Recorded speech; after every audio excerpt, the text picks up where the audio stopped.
Beginning of the second half, and I thought what changed the game right around that 12-minute mark when we decided to press. Ideally, just wanting to speed them up to see if they'll make a few mistakes, which they did, we were able to get some quick buckets in transition that we hadn't got all game. And then once we made a run and cut it to single digits, we've seen them begin to think a little bit, be a little bit indecisive. And from the 6-minute mark on, we made really great offensive plays. We played great defense. We were able to rebound the ball and close out the game. So a lot of credit to our guys for being down 19, continuing to believe what we preach and teach every day defensively and offensively for executing.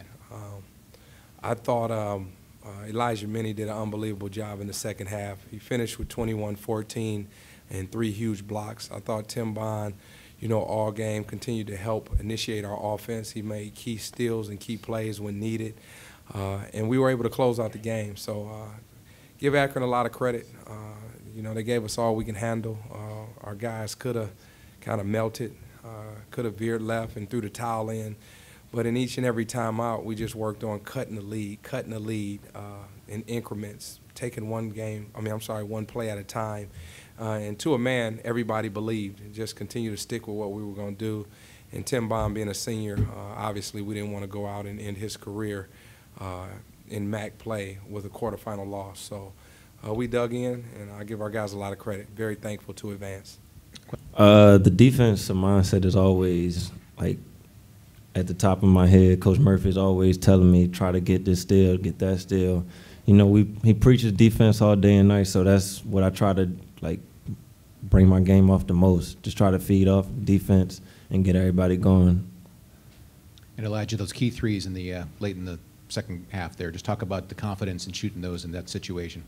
Well, most of the confidence comes from myself and then Coach Murph. I can remember like it was yesterday. We were sitting in Kent, and I think I was like 0 for 4, and I sat down on the bench, and he told me to keep shooting. He told me if J.J. Redick is 0 for 4, he's going to keep shooting.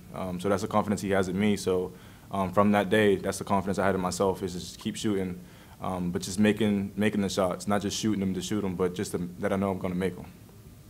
Elijah, you were named 3rd team All-MAC despite being the 5th highest scorer in the conference and top 3 in steals, blocks, 5th in free throw percentage in the league, and not on the all-defensive team. How much of that did you think about and drive you in this game and through this tournament?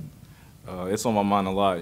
I feel embarrassed that the conference even picked me at 3rd team. I thought I was at least 2nd team, but maybe 1st team, but at least 2nd team. I was leading. I think I was 2nd in blocks, like 4th or 3rd in steals. I didn't make all defensive team. I didn't get any recognition in that either.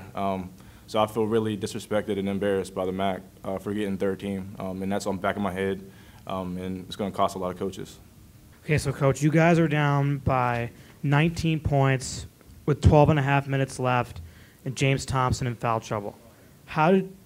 What did it take for your team to exactly come back in this game? Well, it's no exact science, and obviously that's not the situation we want to be in. But continued belief was the message. Continuing to believe in what we needed to do, and making sure we took one step at a time. We weren't going to get it all back with one shot or one defensive play, but we just needed to be consistent in what we were doing. And more importantly, these guys continuing to believe that it can happen. And everyone, as I mentioned earlier, to a man in every timeout, continue to motivate each other and tell them, a lot of time. Now, don't look at the score, don't look at the clock, but it's a lot of time left for us to make a run. And I thought when we, drew up our diamond press to speed them up, we got a few steals. And then we continued to stay on our red press, which sped them up. And anytime you're in a situation where one team is scoring and then you start to think, and which our zone makes you do, you tend to get in trouble, and that's what happened to Akron tonight. Coach Murphy, at 3:15 Eastern tied at 57-57, right at that moment, what were you thinking? Well, I knew we had the momentum. Even when we were down 7, we had the momentum. We thought and felt we were in great shape.